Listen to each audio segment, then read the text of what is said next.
அரிசி வத்தலுக்கு 3 பூண்டு 3 பச்சை மிளகாய் போட்டு அரைச்சின்னு வந்துடலாம். ஒரு பானில் ஒரு சொம்பு தண்ணி ஊற்றிக்கலாம். 1 டீஸ்பூன் சால்ட்டு, நம்ம அரைச்சி வச்சுருந்த மிளகா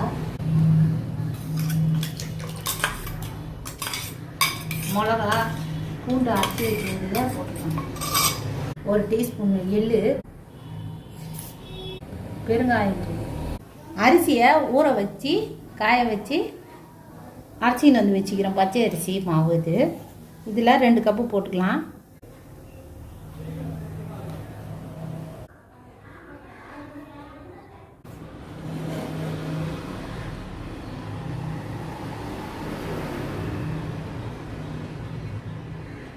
இது தனியாக இருக்குதுன்னு நினைக்காதீங்க, அது நல்லா இதுவாகிடும்.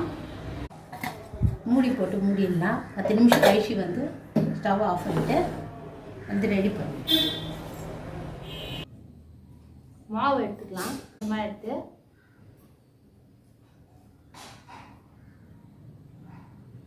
குழால போட்டுக்கங்க.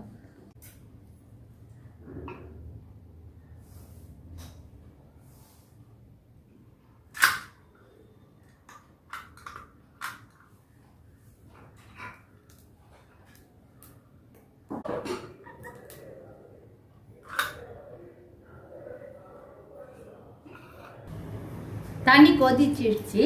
சுடு நல்லா கொதித்த பிறகு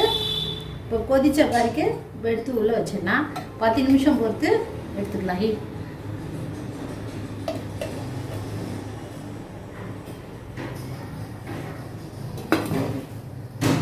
மூடி போட்டு 10 நிமிஷம் ஆயிடுச்சு. ஸ்டவ் ஆஃப் பண்ணிக்கலாம். இப்போ வந்து எடுத்து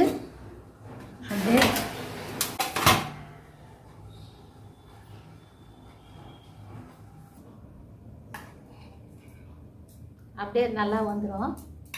மாடியில் எடுத்து போய் காய வச்சிடலாம். 2 நாள் பொறுத்து. அரிசி வத்தல் காஞ்சாச்சு. நம்ம அன்றைக்கி போட்டது இப்போ பொரிச்சு எடுத்துக்கலாம்.